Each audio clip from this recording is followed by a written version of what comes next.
Ya, Madilog, Materialisme, Dialektika, dan Logika, karya Tan Malaka. Pertama, kenalan dengan gagasan ini 2015, sekitaran 10 tahun yang lalu ya, ketika gue masih jadi mahasiswa. Kalau nggak salah yang gue ingat dari buku itu, di awal-awal Tan itu menceritakan tentang perjalanannya.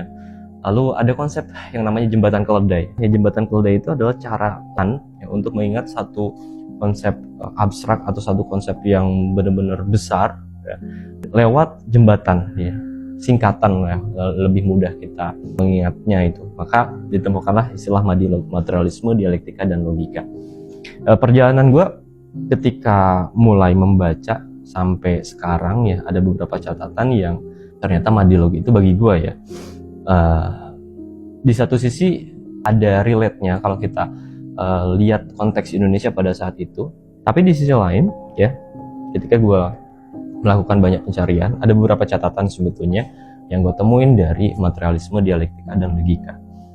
Seenggaknya gini, pertama kalau soal materialisme ya, materialisme itu kan satu faham yang kemudian mencoba memandang dunia hanya dari sesuatu yang terlihat, yaitu materi. Dalam materialisme yang lebih ekstrim ya, materialisme itu satu yang qadim dan azali ya, satu yang istilahnya itu tidak berawal dan tidak berakhir, yang itu akan selamanya ada di bumi.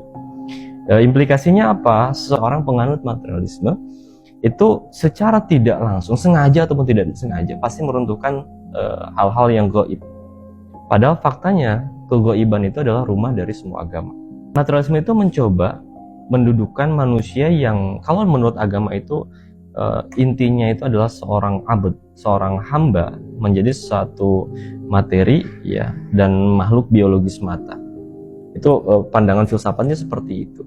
Lalu singkatnya soal dialektika. Dialektika itu kita sering mengenal tesis, antitesis, dan sintesis. Dimana menurut dialektika ya bahwa hidup ini ya lahir karena ada proses dialektis, dialektika ya, atau dialektika historis kalau ini kalau kita runut lagi kaitannya dengan filsafatnya Hegel. Tapi yang menjadi persoalan ketika menyentuh pada sisi cara dialektika mendefinisikan kebenaran. Nah, yang kemudian pertanyaan-pertanyaan penting itu, benar nggak sih kebenaran itu adalah hanya sebatas produk proses historis? Sifatnya itu tidak bisa pakem, tidak bisa pasti ya, sebagaimana konsep kebenaran dalam hal agama. Implikasinya apa? Implikasinya kita harus mengakui kalau kita meyakini dialektika itu adalah satu faham dan kita anut, maka kebenaran itu ya harus berdasarkan pandangan dialektis. Ya, itu juga satu pertanyaan.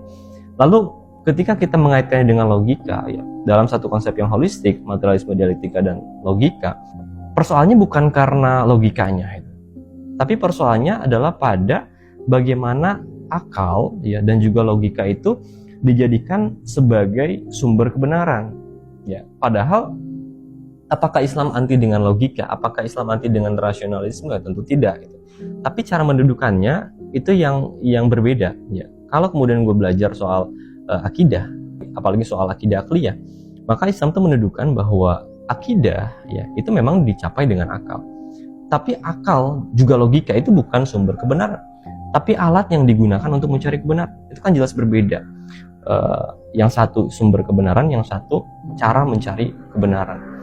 Dan yang paling ekstrim dalam rasionalisme murni ya pasti akan berjumpa pada satu simpulan bahwa tidak ada sumber kebenaran itu selain akal.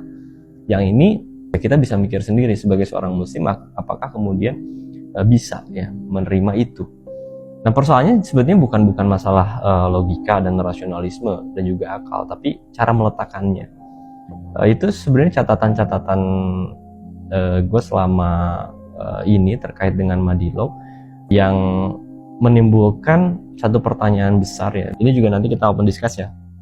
Bisa nggak sih kita sebagai seorang muslim ya, yang itu ada implikasinya otomatis kita menjadi seorang hamba ya, menganggap bahwa materi semua diciptakan, lalu kita harus meletakkan akal dan logika itu hanya sebagai alat ya, dan juga kita meyakini bahwa kebenaran itu bukan melalui proses semata-mata proses dialektika, tapi juga itu sifatnya itu pasti, absolut, Nah, bisa nggak sih kita sebagai seorang muslim sekaligus menjadi madilog? Itu sih pertanyaan besar yang selama ini mengganjal bagi gua ya ketika membaca lebih jauh soal madilog.